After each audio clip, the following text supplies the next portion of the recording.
آخری چیز ہے، اس کے بعد بھی اگر آنکھ نہیں کھلتی کسی انسان کی تو میں نہیں سمجھتا کہ وہ اپنے گرد اس نے جو یہ فلا تزکوا انفسکم، اس نے جو اپنے گرد تزکیہ نفس کا ایک مصنوعی حالہ بنا لیا ہے، کبھی بھی وہ اس حالے سے نکل سکے گا اگر اس حدیث سے بھی آنکھ نہ کھلی۔ اور وہ حدیث کیا ہے؟ مولانا اشرف علی تھانوی نے اس کو اپنے جو خطبات جمعہ ہیں ان میں نقل کیا ہے، بیہقی کی روایت ہے۔ اوحى اللہ عز وجل الى جبرائیل علیہ الصلوۃ والسلام ان اقلب مدینۃ کذا وکذا باہلها، اللہ نے حکم دیا حضرت جبرائیل کو فلاں فلاں بستیوں کو الٹ دو اس کے رہنے والوں سمیت۔ قال فقال، حضور نے فرمایا، اس پر حضرت جبرائیل نے عرض کیا بارگاہ خداوندی میں، ان فیہا عبدک فلانا لم یعصک طرفۃ عین،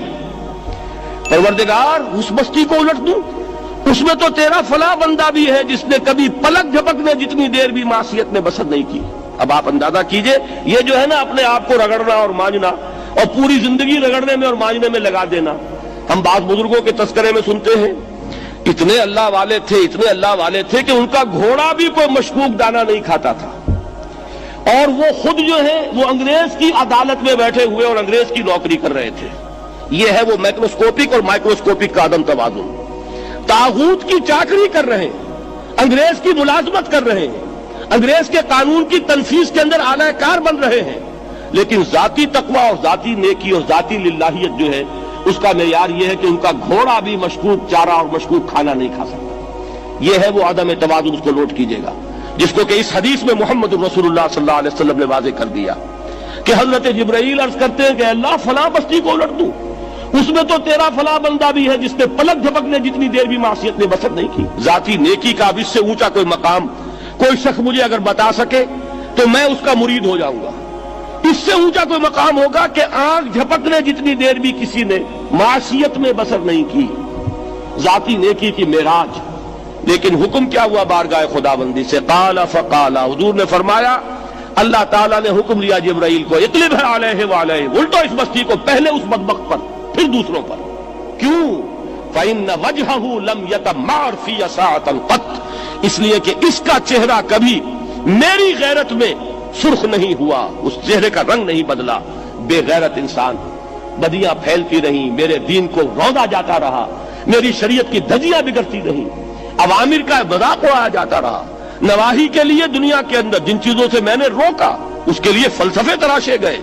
اور یہ لگا رہا مست رکھو ذکر و فکر صبح گاہی میں اسے، یہ سوائے ذاتی اپنے اس اصلاح کے اور ذاتی تقوی کے اور ذاتی نیکی کے اور ذاتی عبادت گزاری کے یہ میدان میں نہیں آیا، اس کا خون نہیں کھولا کبھی، اس کے چہرے کا رنگ متغیر نہیں ہوا، لہذا یہ دوہرا مجرم ہے۔ یہ ہے وہ تصور جو یہاں پر نوٹ کیجئے۔ ہاں، اس کے یہ معنی بھی نہیں ہے کہ نماز بھی نہیں پڑھ رہے، روزہ بھی نہیں رکھ رہے، اقامت دین کے کارکن ہیں، فرض نماز آ گئی ہے وہ چلی جا رہی ہے، جماعت کا کوئی اہتمام نہیں ہے۔ اب یہ دو انتہائیں ہیں،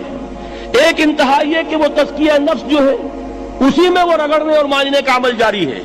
ایک یہ کہ اس کا سرے سے کوئی تعلق ہی نہیں، اپنی ذات سے بحث ہی نہیں۔ وہ کیفیت وہ ہو گئی ہے جو یہود کی آئی ہے قرآن مجید میں کہ تامرون الناس بالبر وتنسون انفسکم وانتم تتلون الکتاب، کیا تم لوگوں کو نیکی کا حکم دیتے اور اپنے آپ کو بھول جاتے ہو؟ یہ دوسری انتہا ہے۔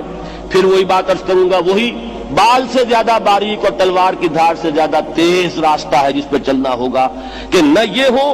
کہ وہ مبالغہ ہو رہا ہو،